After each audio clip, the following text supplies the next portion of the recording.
Let me tell you something you already know. The world ain't all sunshine and rainbows. It's a very mean and nasty place, and I don't care how tough you are, it will beat you to your knees and keep you there permanently if you let it. You, me, or nobody is gonna hit as hard as life. But it ain't about how hard you hit. It's about how hard you can get hit and keep moving forward. How much you can take and keep moving forward. That's how winning is done.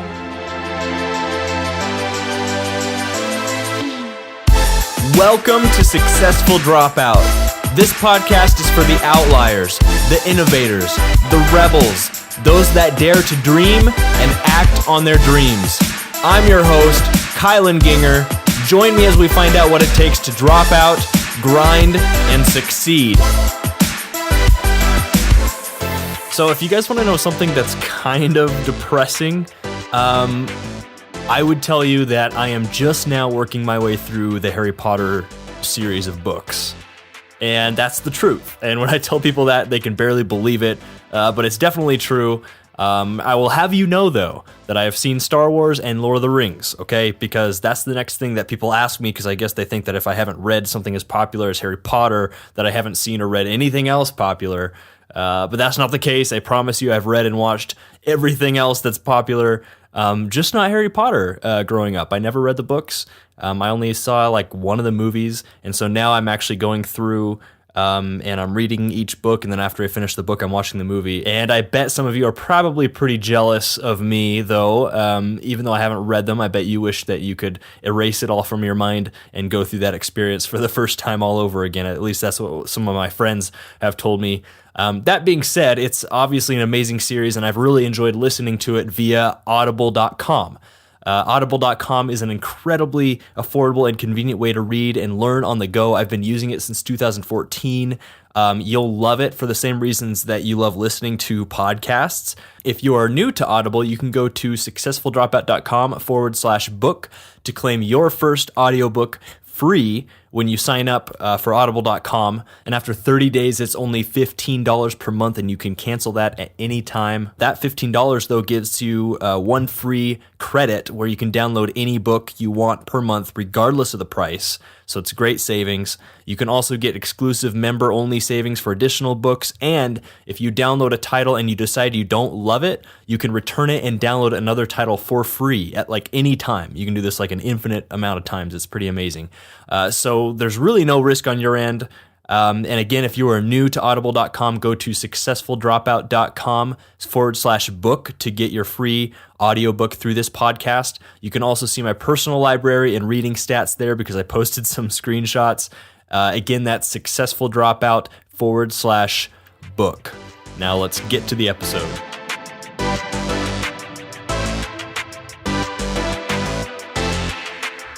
What is up, successful dropouts? Get stoked because today on the show we have Blake Boles. Blake is an author, educator, and adventurer who helps young people become more self-directed. He designs and leads life-changing trips for teenagers through his company, Unschool Adventures. He's also the author of 3 books. He speaks for alternative schools and homeschooling conferences, and his work has appeared on the Huffington Post, the New York Times, USA Today, BBC Travel, Psychology Today, and Fox Business. So Blake, man, that's the intro I have for you, but tell us a little bit more about yourself and what you do. Thanks, Kylan. That's a very flattering intro. I wonder who wrote it.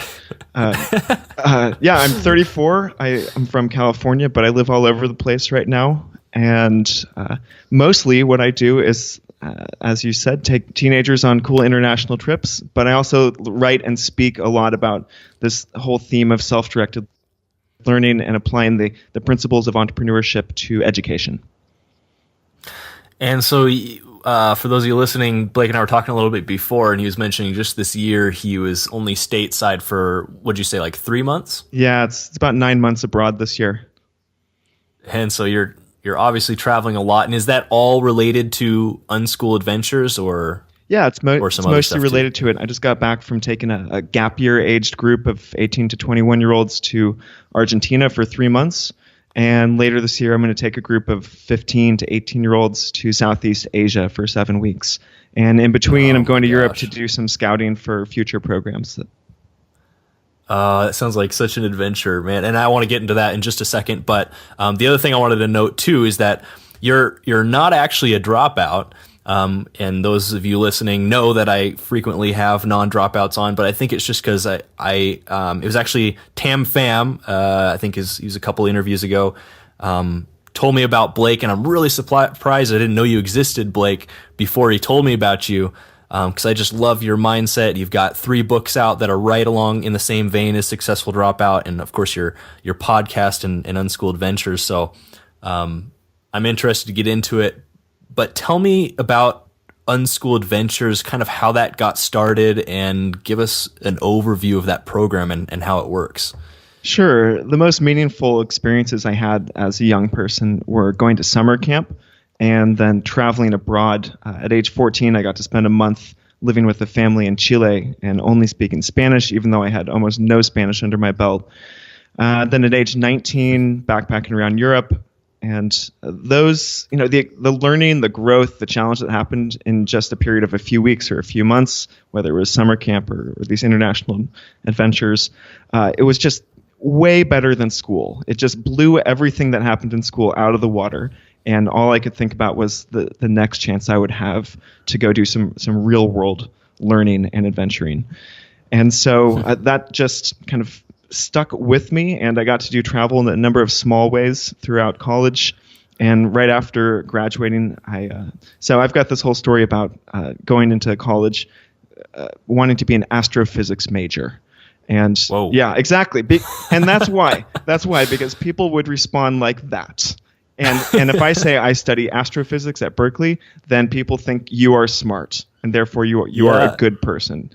And I was interested in math and science. That was genuine. But I got about halfway through this major, and I realized that I was not going to make a very good research scientist. I liked it for the stories I was able to tell and sort of the aesthetics of science. It's very beautiful.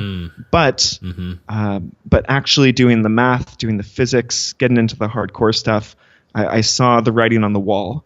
And through very lucky circumstances, I discovered alternative education. I read this book that changed my life, and I ended up majoring. I designed my own major in alternative education, which is not something that exists at Berkeley. And actually, most education majors are jokes in most colleges. And so I sort of dropped out, Kylan. Like, I dropped out of like a traditional revered path in the hard sciences, and I created my own hippie major with 0 job prospects.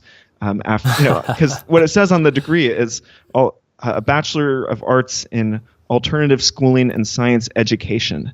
And I will tell you right now, there are no jobs waiting for any majors in alternative schooling and science education. 0. I've never even heard of that before. Yeah, because I made it up. I fabricated it. Yeah.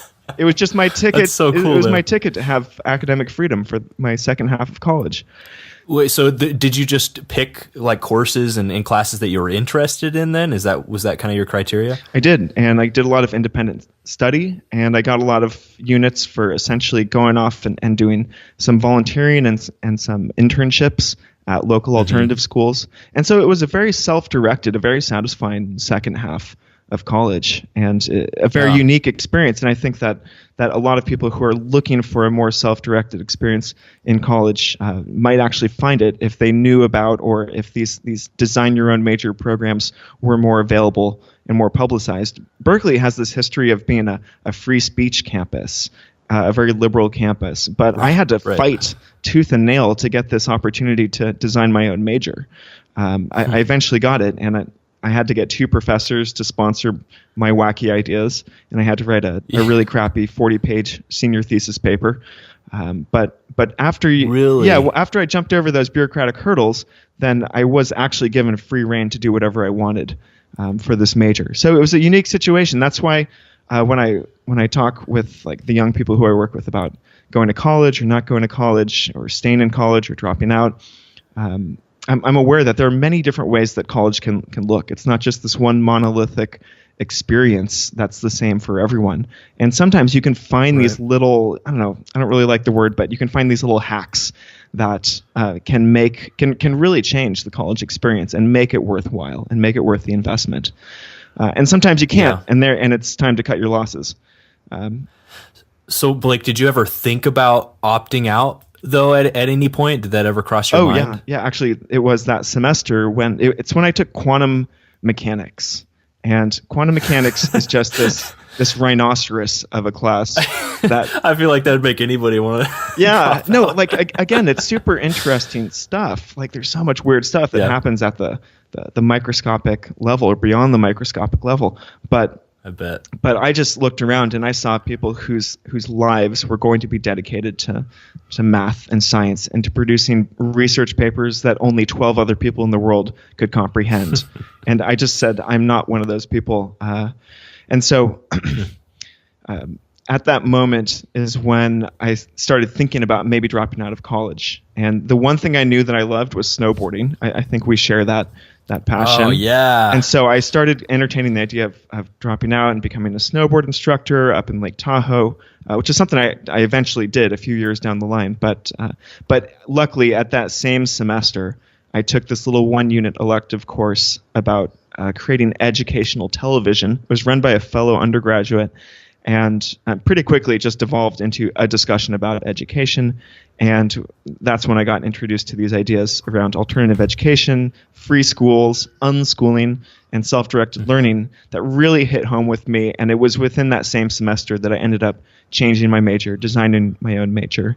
And so I did graduate. And I'm getting to the point where I started Unschool Adventures here. And I worked in outdoor education, which is essentially get paid to take 5th graders hiking and point at a squirrel and be like, that's a squirrel, and have a bunch of kids yell and scream because they've never seen a squirrel before.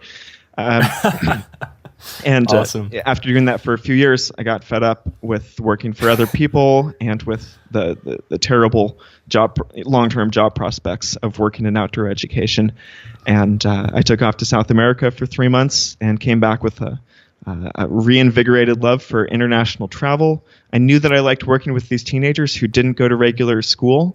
And so I put it all together and created the company in 2008. And we ran our first trip to Argentina. It was 6 weeks long, and it ended up being minorly profitable and a lot of fun. And I didn't want to do anything else. And so that's what I've been doing for the past 9 years. Oh, man. That's so cool.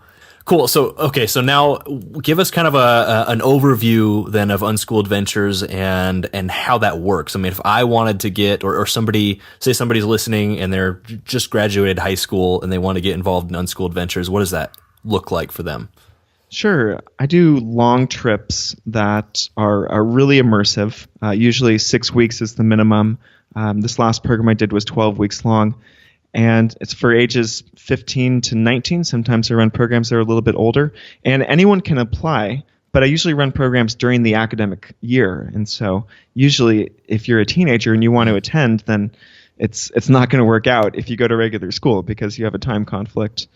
And again, sometimes these programs are for older participants, but usually it's teenagers that join the trips. Gotcha. Yeah, so it's teenage unschoolers. That's why the term Unschool Adventures. That's why I use that term. And so these are people who are technically homeschoolers, but they don't really like the stereotype that comes along with the word homeschooler, which makes you think of mom teaching you algebra at the kitchen table and being unsocialized and not knowing that dinosaurs and condoms exist. And so instead, there's this term unschooler, which is also a fairly terrible term because it doesn't tell you anything. It just tells you that you are anti-something, like anti-school. But unschoolers are typically the more hip, self-directed, open-minded, let's go explore the world, let's follow our interests.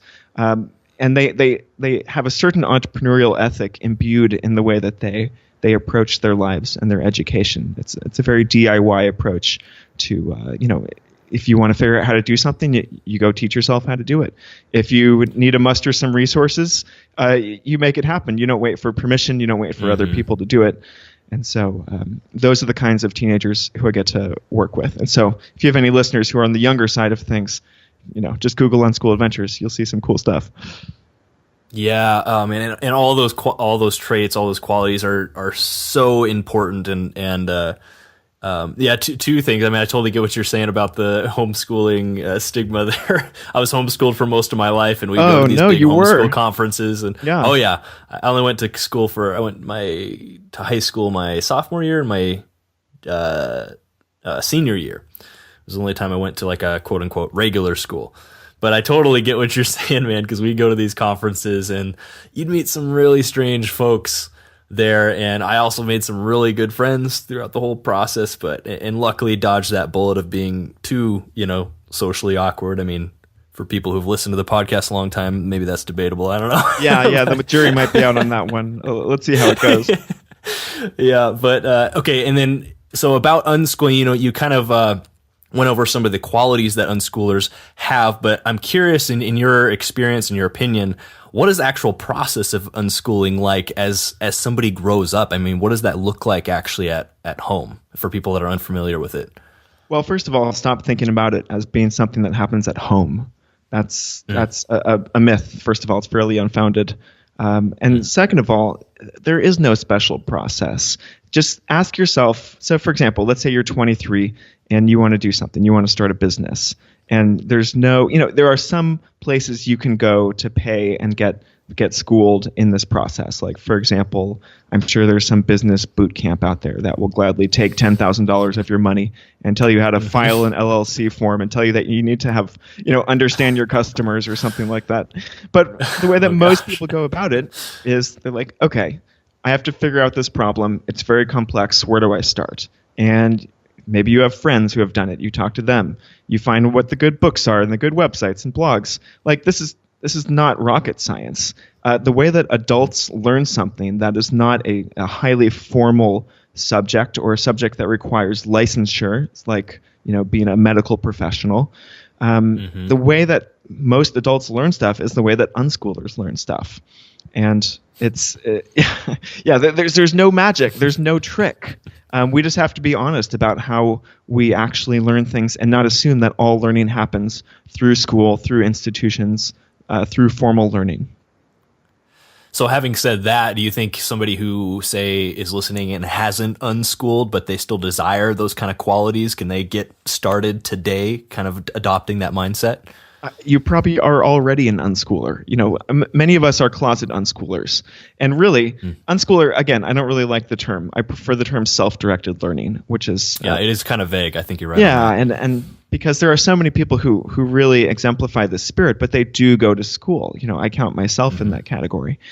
And so, again, once you finish formal education, whether that means you finish high school or you leave high school early, you finish college, you leave college early, whatever, you finish your second PhD degree, at some point we all end up in this situation where nobody is holding our hands anymore. And we have to use the resources and networks and the intuition at our disposal to solve our own problems and do our own research. We are all self-directed learners, whether we like it or not. Just some of us are better at it because we've had more experience or we have a mindset that is more amenable to it. And others, we are stunted in our capacities because we've been led to believe that this is not something you can do on your own. Or we've just been given few opportunities to exercise those muscles. Yeah, and I think that goes hand to hand with this concept of just-in-time learning that I talk about a lot at the show that, Blake, you're probably familiar with, at least the concept, which is learning things just in time to take the next step. So, if you decide this is what I want to pursue, the best thing is to start taking consistent action. And you're eventually going to hit a point where I don't know how to do this next step. You were talking about you got to start a business and it's really complex. Where do you start? Well, you learn what's necessary. Say it's a YouTube video to be able to take this next step towards your goal.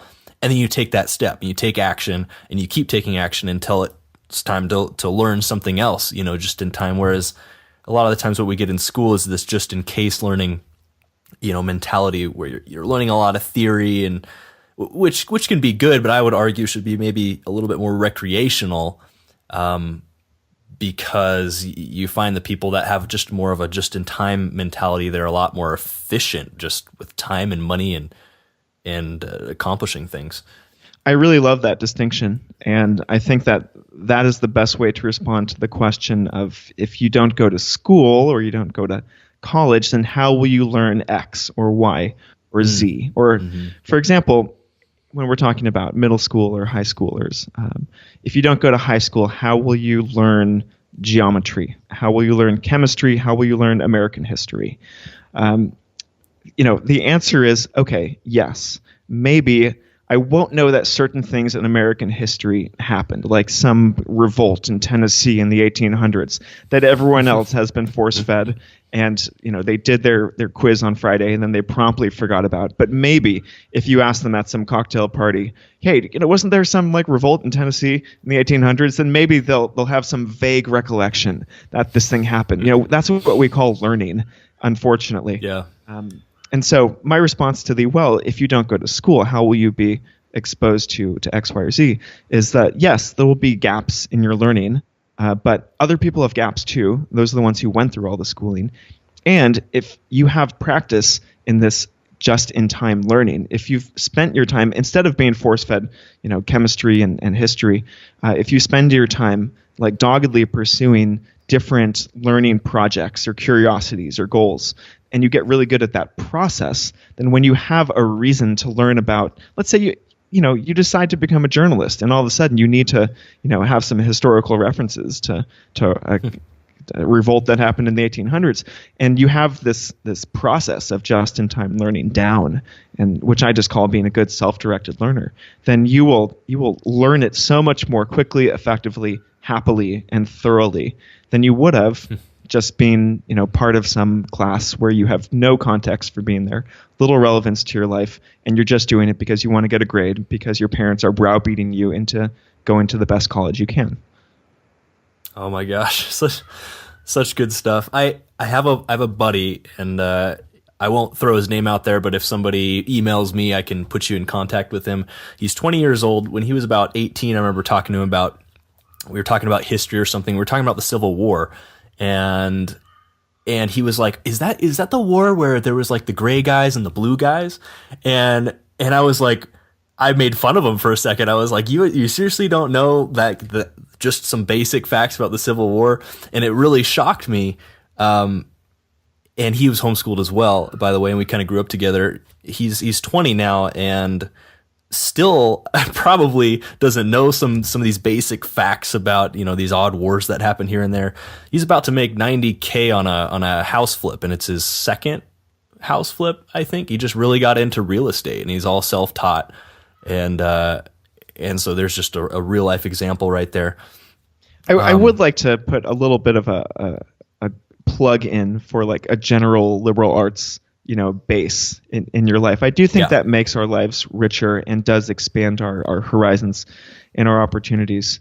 I just think that we have this false sense of security about putting kids through the school system or through the college system and imagining that just because they went through that system, they necessarily have this retained knowledge. I think that you have to want that liberal arts experience, just like you have to want anything else to really benefit from it, to really remember what you're being taught. Yeah. Now let me ask you this, Blake, in your experience, and this might be more of a broad question, but I know it's one that our listeners have, and so maybe you can narrow it down a little bit. But in your experience, what kind of person do you think should probably stay in school and stay that course to completion, and what kind of person do you think is better suited to leave and pursue an alternative route? I think that if you have a clear, positive vision for what you want to do instead of your current path, that you're a much better candidate. I think that if you are just racked with, anxiety or doubts or, a feeling of like, maybe this isn't really where I should be, but you haven't put in the legwork to do the research and find out what else you could be doing and test the waters a little bit while you still have this safety net that we call college. And we can debate how much of a safety net it really is, but essentially if you look before you leap, I think that makes you a better candidate. I think that you really can put yourself into some peril by just being very reactionary and saying like, this semester my classes were terrible, and my partner broke up with me, and just saying I feel really bad right now, therefore I'm going to drop out of college, or I'm going to leave high school, or whatever. Because if you do invest a lot of time, you have a lot of sunk costs in this path that you've taken, if you leave it, you are sacrificing those, and especially if this means that you're going to have student loan debt without this college degree, which for all of its flaws is still the main way that we indicate job vitality or our ability to perform in a job. Like I disagree with that economic signal as much as I assume you do, but I think that it's true that if you are in a position where you've done some college, you have student loans that you're going to have to pay back within 6 months of finishing formal schooling, and you leave without having the college degree, that is the hardest position to be in. And so I think that if you have a positive vision of what you want to do instead, it doesn't have to be something that makes you money immediately, but just you want to delve into like really deep studies about one subject. You want to create an artistic project. Anything that's not just like I'm sort of having a bad semester, and so therefore I'm going to run away from this. That's what I think makes you a good candidate for leaving formal schooling. Yeah. Blake, this is kind of off subject, but are you familiar with Key and Peele at all? The comedians? I have, and I get a lot of references to that for the Block A sketch. Okay. The substitute teacher one? Yes. Okay. I'm sorry. When I saw your name at first, I was like, oh yeah, that interview's coming up today. I went and watched to YouTube and watched that. We'll put a link to that in the show notes. Thank you. If you haven't seen it, you definitely should. My claim to fame. Oh gosh. Let's see here. So I want to talk about your books a little bit. So you have 3 books. The first one was College Without High School. So explain that one a little bit there. I assume you mean maybe somebody has like more of an unschooling background and still going to college. Is that who that was written for, or?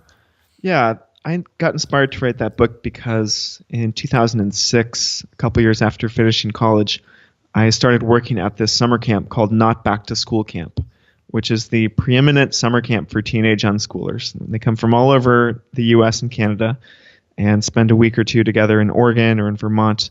And it's still running, and I've been working there for enough, ever since then. So, going on 12 years now. Oh. And so I came to this whole unschooling, self-directed learning thing from a very academic perspective. I was reading books about it and going out and volunteering, but I was still very separate. And here at the summer camp, I got to meet like 100 unschooled teenagers and learn what they're actually like. And going from there, I saw that there was a lot of teenagers who never really made it into the unschooling phase because their parents and they also had a lot of concerns about the opportunity to get into college if you don't have a regular high school transcript. And so there's actually a lot of homeschoolers and unschoolers out there who make it through maybe the elementary school years, but then everyone gets cold feet and they say, okay, we were playing around with this hippie stuff when it was safe, but now we're going to make sure that we go to high school so that we have, I can apply to college like normal. And so I wrote this book in response to what I perceived as that problem. And so it's sort of a guidebook for how you don't have to go to high school. Either you never start or you're in high school, you hate it, and you leave. You become an unschooler. You do cool unschooler stuff. And I share the stories of many unschoolers who I knew, mostly through Not Back to School Camp, who did get into competitive 4-year colleges and universities. And it's really not that weird of a thing anymore. I think it was in the 90s when homeschoolers were more of a fringe group, but there are 3+ million homeschoolers now. And so most colleges have systems for admitting homeschoolers. It just relies a little bit more on putting together a portfolio, on doing an interview. And really, most of the unschoolers who I know do a little bit of community college around age 16 to 18. And so they have a college transcript going in, which proves that they can do college level work. So anyways, I just saw, this perceived threat, like if you don't go to high school, you can't go to college. And I said, that's ridiculous. I've met all these teenagers who have done exactly that.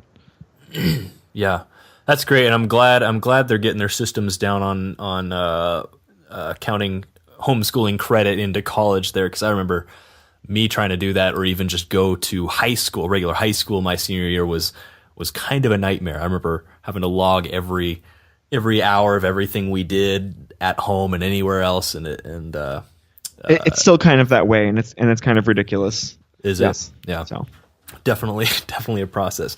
But I will tell you, I had hundreds and hundreds of hours in PE because we lived in the mountains, and I would be out in the mountains at all. We didn't have internet. There weren't any smartphones back then or anything.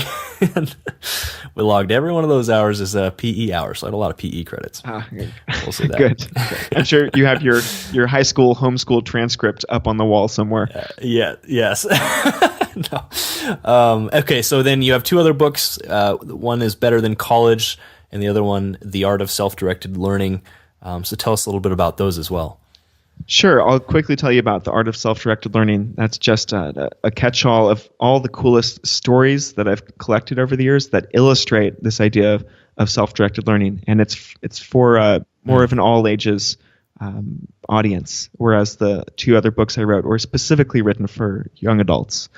Cool. Then Better Than College is perhaps the book most applicable to your audience because the subtitle is How to oh my gosh, I almost quoted the subtitle from the Teenage Liberation Handbook, which is another fantastic book, but I did not write that. That was written by Grace Llewellyn. Better Than College is about dropping out of college and building a self-directed and an entrepreneurial life right now without waiting. Awesome. And so I make the argument that there are many important benefits of college, but they're important in the aggregate. And that doesn't mean that they're going to be important necessarily for you. And that a lot of the statistics that we throw out there about the benefits of college, for example, the higher wages that come with having a bachelor's degree, you need to pick apart those statistics. And for example, just with the wages, you can find out that the salaries that come from graduates of elite colleges, and specifically graduates from more kind of hard science majors. Like, for example, petroleum engineering is by far the highest salaried major.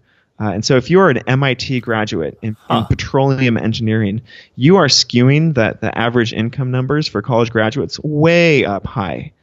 But if you are in a more commonplace major, let's say you're a psychology major from a middle-of-the-road college, let's say Portland State University, then your average income it will be higher than the average high school graduate, but it won't be that much higher. And so there's all these reasons that we need to kind of debunk the college myth, and especially the college for everyone myth. And then I jump into the much harder question, which is, what do you do instead of college? Because it's easy to say, to pick apart why college isn't right for everyone, but then to say, okay, if it's not right for me, what do I do instead? What do I do with the hours and the days of my life during this time period where most other people I know are going to college, or they're just working full time in the service industry, and I am this weird outlier. I don't want to just work a full time job that doesn't really have a future for me. I also don't want to be spending tens of thousands of dollars and indebting myself, or spending all of my parents' savings to go to this institution that is clearly not serving me. And so I try to walk that middle path, and I pull in the stories from a lot of former unschoolers who I know, because they really exemplify the self-directed learning ethic to me. And so I highlight stories of unschoolers who have gone, who decided to go to college and then drop out, or to never go to college in the first place. And I made a real point of not just talking about kind of the tech entrepreneur crowd, because I think it's way too easy to cherry pick the Bill Gates, the Steve Jobs, the guy who started Tumblr, and I think it's obvious if you want to go into the tech field, what you need to do to get up into the startup world. And we don't need another book written about that. I'm more interested in the people who want to do something that's make a career out of my art. Or I want to have a small business that teaches yoga. I want to, I want to work in the outdoors as much as possible. These are not high-paying fields. These are not sexy fields necessarily. And if you and those types of people, they are on the cusp of the question: do I need college for this or not? And I think that's a Yeah. really interesting place to be. And that's what I deal with in the book, is really getting into the nuances of like, when is college right for you? When is it a good, smart, safe bet?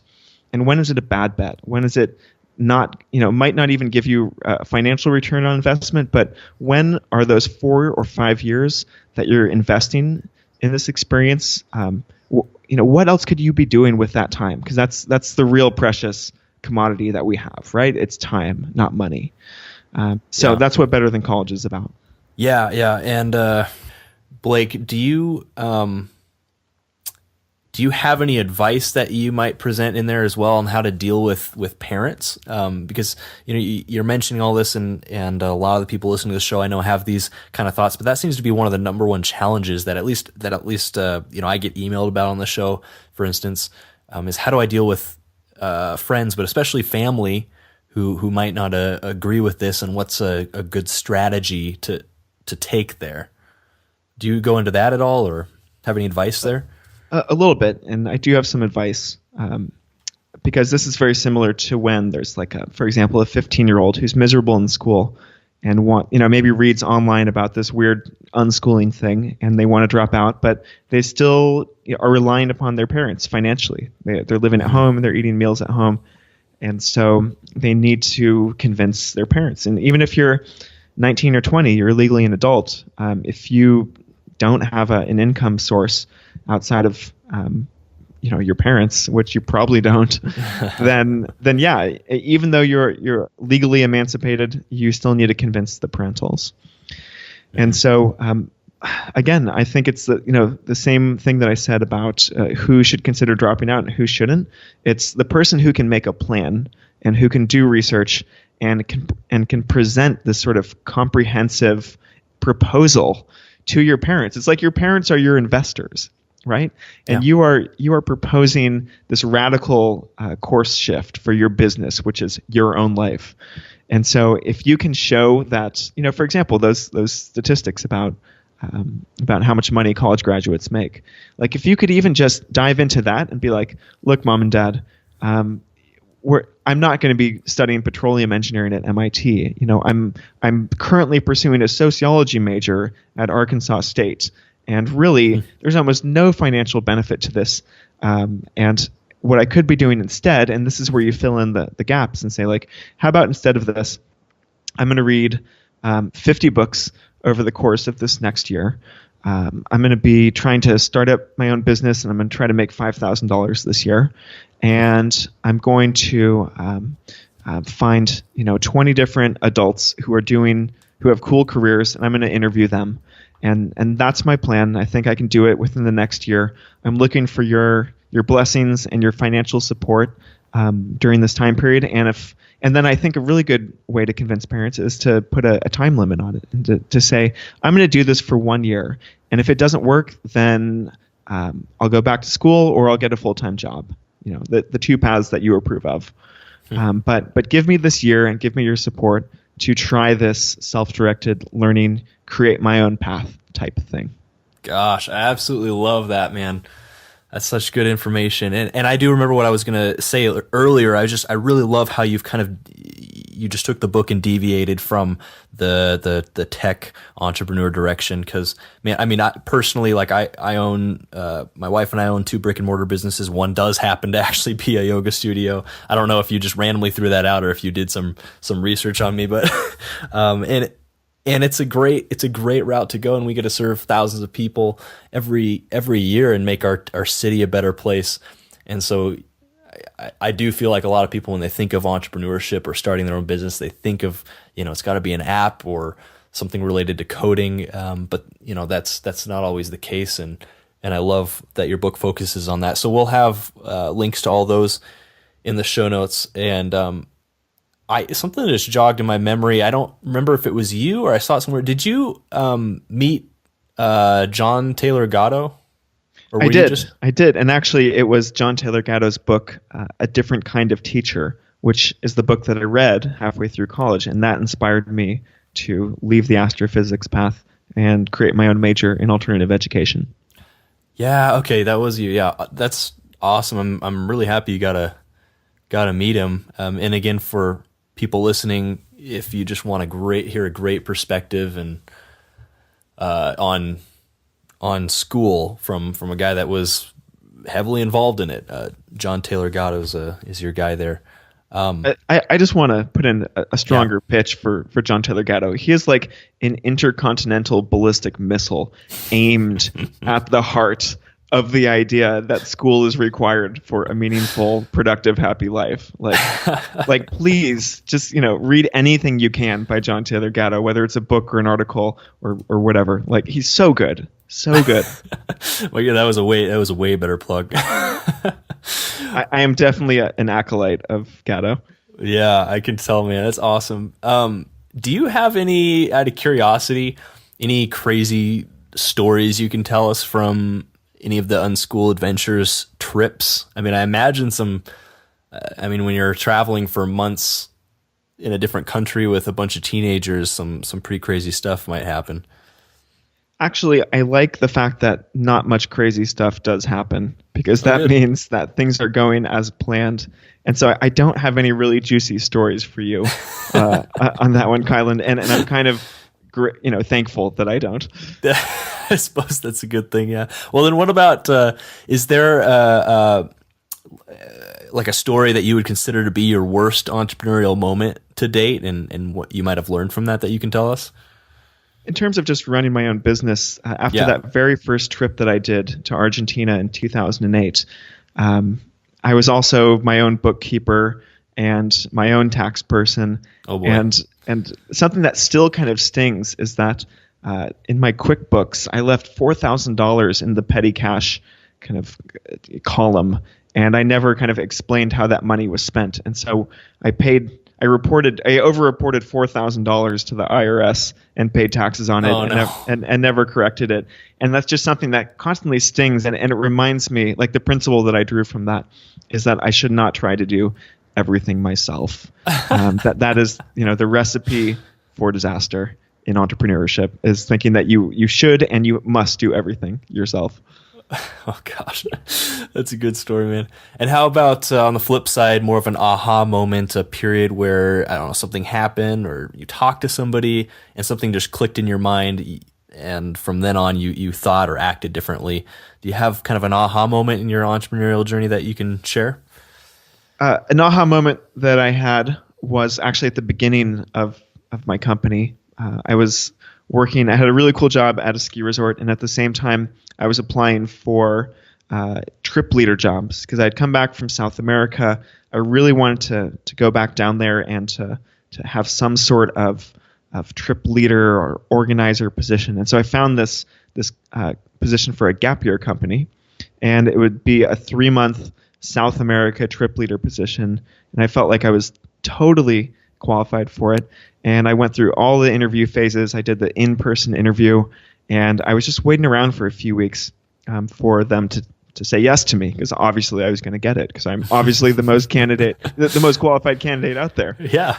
And during that time, I was sort of mentally grilling myself on whether I could really handle this job. Like, okay, somebody gets sick in South America and I need to take them to the doctor and speak Spanish to the doctor. Can I do that? Yeah, I can do that. Let's say somebody breaks a rule and I have to kick them off the trip, and they're really resistant to that, but I need to do it anyways. Could I put that person on the plane? Yes, I could do that. Mm-hmm. And so I was gearing myself up for this, and then I got the email that said, sorry, you didn't get the position. There was 150 applicants for 2 spots, and better luck next time. Yeah. And so I spent a few days sulking because I really wanted that job, and I'd put all of my eggs into one basket. But then the aha moment happened when I realized that maybe this is something that I could do without a sponsoring company. Maybe this is something I could just organize myself, because I knew that this audience of teenagers through Not Back to School Camp was really hungry for more chances to connect and grow and adventure with each other, which I had seen because they were just so dedicated to this camp. And when it would end after 1 week or 2 weeks, they were distraught. They would go home to far-flung places and talk to each other on Skype, but that was it.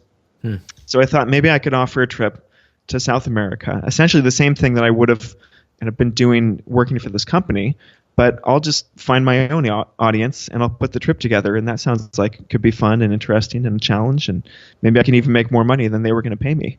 And so I convinced a friend to be my co-leader, and I hand-coded the first website for the trip, and we threw it out there and had the director of Not Back to School Camp kind of share a one-line email about this new trip that's being organized. And we were trying to get 10 people to sign up for it. We got 9, and it was a go. And Nice. So, yeah, it was that moment where I realized that I didn't need permission, and that if I had already convinced myself that I could do this job, then all I needed to do was put in a little bit more effort to find the audience, to be the marketer, the promoter, the evangelist, and I could do it myself. I didn't need somebody else to set it up for me. I love that, man. Now with Unschool Adventures, do you have kind of a team that works with you, or I mean, you travel enough? Do you do kind of all the oversight yourself still? I have a little bit of temporary hired help, but mostly it's me and my laptop. So it's still pretty much a one-man show, and I don't have much interest in expanding it and being the behind-the-scenes person who doesn't get to go travel anymore. Yeah, so it's the epitome of a non-scalable business. Yeah, yeah, totally. I mean, just kind of understanding who you are in the last hour talking, I imagine it would be difficult to just go right back to, or not back to, but just sitting behind a desk. Yeah, I've never wanted to, and I don't think I ever will, unless something really bad happens. So what do you see as your long-term future then?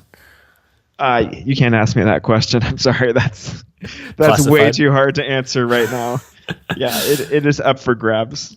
But I think that there's still a lot of work to be done in the realm of promoting freedom in education. And I think that with a increased focus on testing, standardized testing, with this ever increasing sense that college is mandatory for everyone who wants to have a meaningful life and wants to be financially successful.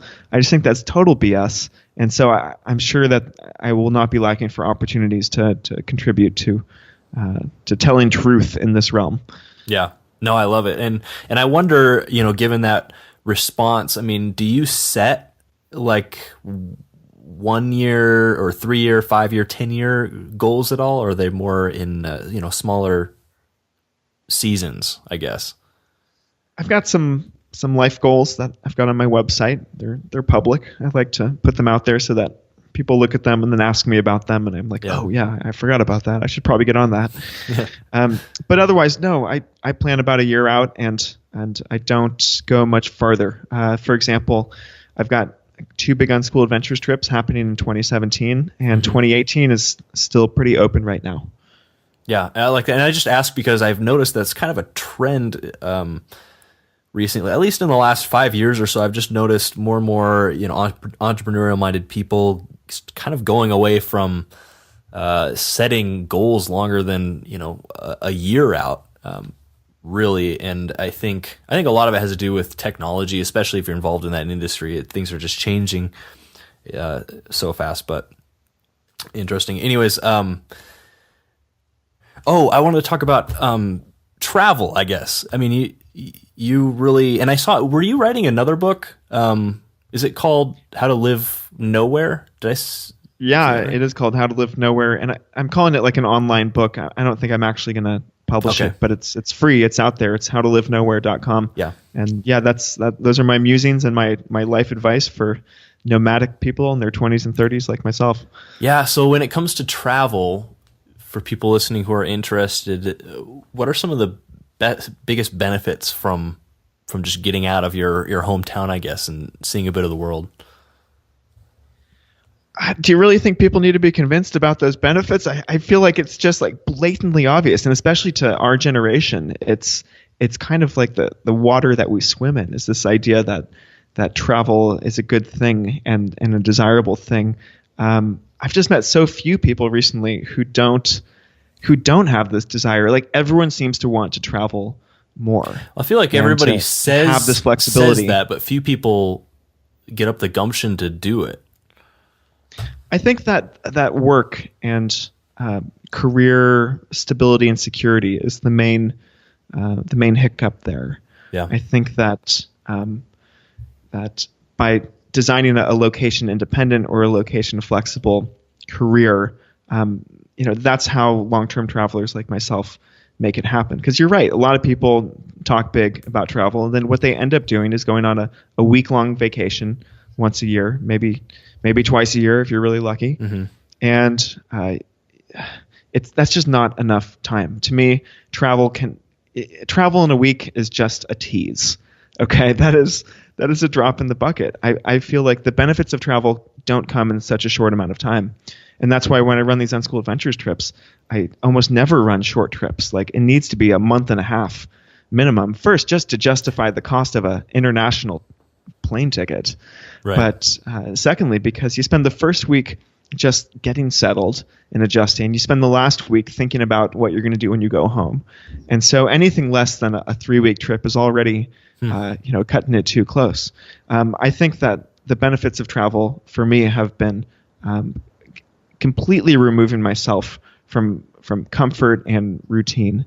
And when you're thrust into a foreign culture, especially one with a language barrier, that is the classic situation in my mind where you have to be a self-directed learner. Mm.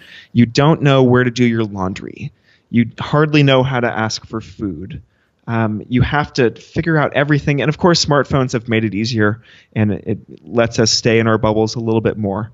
But I just love it. I feel like it's this learning challenge that everyone says. I think genuinely everyone says they want to travel, and they just, it's hard to make the time for extended travel. But this is one of those things, kind of like hiking or backpacking trips, mm-hmm. that is really kind of just unpleasant in the sense of, like, you're not putting yourself into an easier life situation. You're putting yourself into a harder. When you go backpacking, you're signing up for sleeping on uncomfortable ground, eating extremely limited, type of food. Yep. Mosquitoes, sun pounding on you, risk of death and injury. But we do it because there's something there that we just can't get in our regular life. And I think that that's what real travel is for me and for a lot of other people also. We're signing ourselves up for this discomfort and this learning challenge because it's meaningful and because it gives our life context and purpose. Yeah, love it. Well, what's some just quick advice that you would give to your 18-year-old self looking back now? Get a haircut. Makes me want to ask, what kind of hair did you have back then? Oh, I had long flowing like California surfer dude hair, like parted down the middle. I'd probably say stop parting your hair down the middle.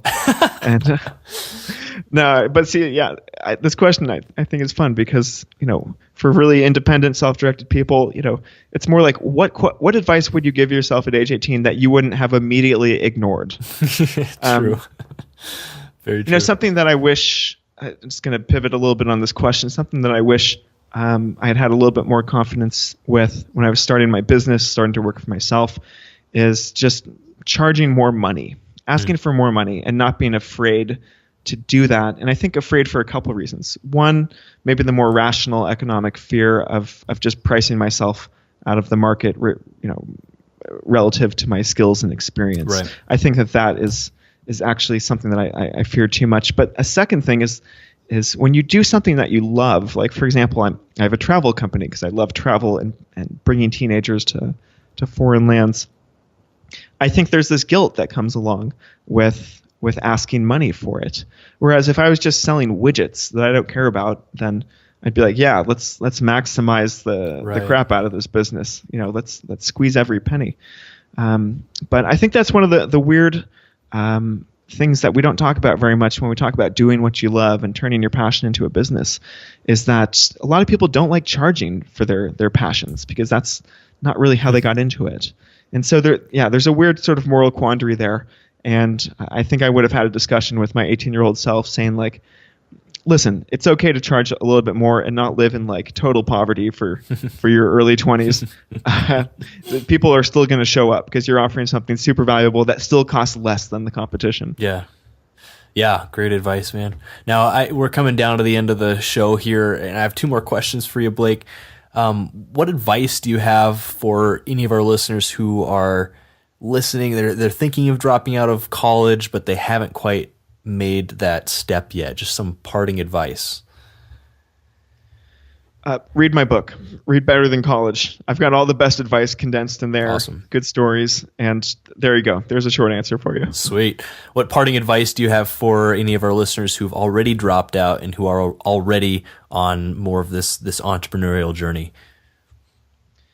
I'd say that beware the myth of the tech bro and the myth that you need to have some sort of highly leveraged, highly scalable online business that turns you into a digital nomad making $20,000 a month all of a sudden. Yeah. Like that is the glorious myth of this generation, I think. And we can thank Tim Ferriss for that.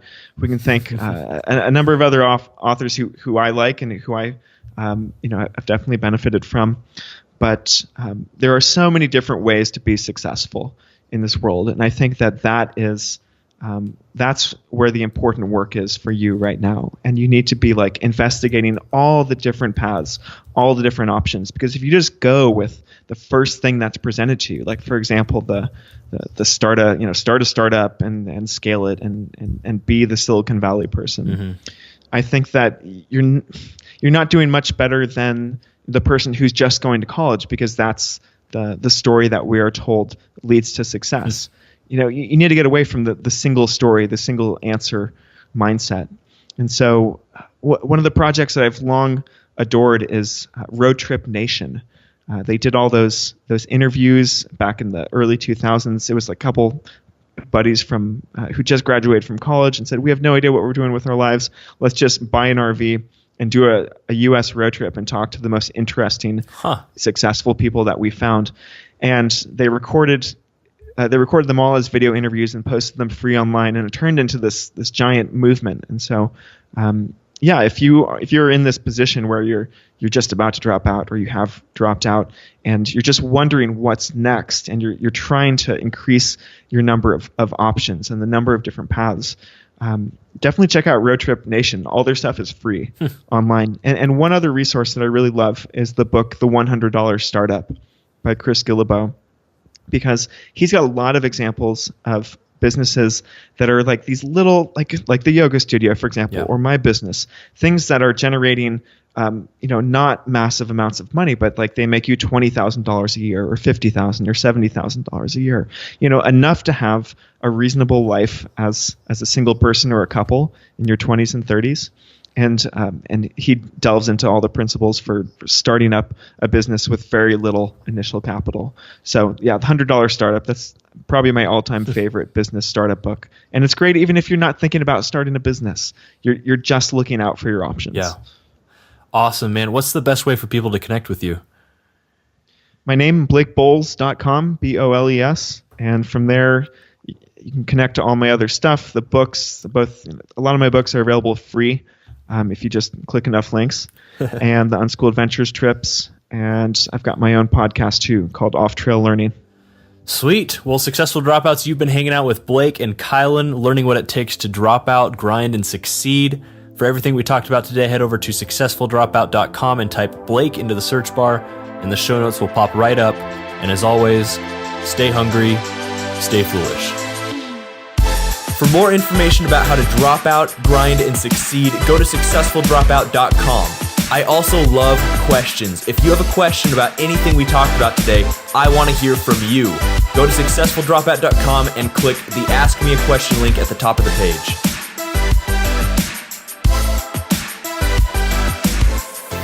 Successful Dropouts, if you could go to iTunes and leave a positive rating and review, it would help this show out a lot. I know you're busy, I know you got a lot going on, but if you do that, it helps this podcast rank, it helps other people listen to it and gain value just like you have been. Thank you so much in advance.